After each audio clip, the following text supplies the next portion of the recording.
दोस्तों, आज आपको हम एक ऐसे इंसान के बारे में बताने वाले हैं जिसको दुनिया का सबसे बदकिस्मत इंसान माना जाता है।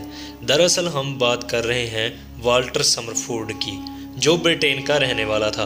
वह सेना में अफसर था। उसके साथ एक जैसी 3 रहस्यमय घटनाएं घटी थी। उसकी वजह से उसे बदकिस्मत माना जाने लगा। इतना ही नहीं, मरने के बाद भी उसके साथ वैसी ही घटना घटती रही।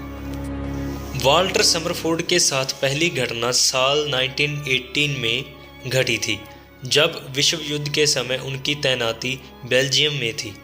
एक दिन वह घुड़सवारी कर रहे थे, तभी उसके ऊपर आकाशीय बिजली गिर गई।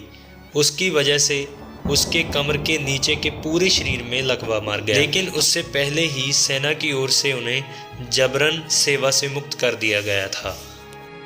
दोस्तों, वाल्टर समरफोर्ड के साथ दूसरी घटना पहली घटना के ठीक 6 साल बाद घटी थी, यानी 1924 में। उस समय वह कनाडा में अपने नए जीवन की शुरुआत कर चुके थे। एक दिन वह मछली पकड़ने के लिए पास के ही एक तालाब में गए, जहां वह एक पेड़ के नीचे बैठे हुए थे।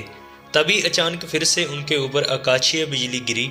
इस बार उनके शरीर के दाईं ओर आधे भाग में लकवा मार गया। हालांकि चमत्कारिक रूप से वह 2 साल में ही फिर पूरी तरह से ठीक हो गए और घूमने फिरने लगे।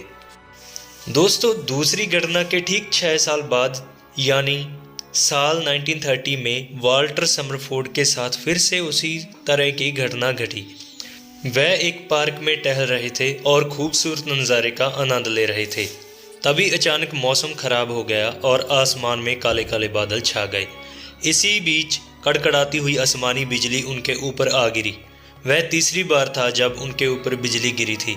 हालांकि इसके बावजूद उन्होंने 2 साल तक अपनी ज़िंदगी के साथ संघर्ष किया, लेकिन आखिरकार वह ज़िंदगी की जंग हार गए। दोस्तों, वाल्टर समरफोर्ड की मौत के बाद उनको कनाडा के वैंकूवर में स्थित माउंटेन व्यू कब्रिस्तान में दफना दिया गया। इसमें हैरानी की बात तो ये है कि आकाशीय बिजली ने उनके मरने के बाद भी उनका पीछा नहीं छोड़ा और साल 1936 में उनकी कब्र के ऊपर एक बार फिर बिजली गिरी, जिससे उनकी कब्र के ऊपर लगाया गया पत्थर टूट फूट गया। वह घटना भी तीसरी घटना के ठीक 6 साल बाद घटी थी। अब हर साल बाद वाल्टर समरफोर्ड के ऊपर आकाशीय बिजली क्यों गिरती थी, यह आज भी एक रहस्य बना हुआ है। लेकिन जिस तरह उनके साथ एक ही तरह की घटना बार बार हुई, उन्हें इतिहास के सबसे बदकिस्मत इंसान कहा जाने लगा। अगर आपको हमारी जानकारी अच्छी लगी तो अपने दोस्तों के साथ जरूर शेयर करें।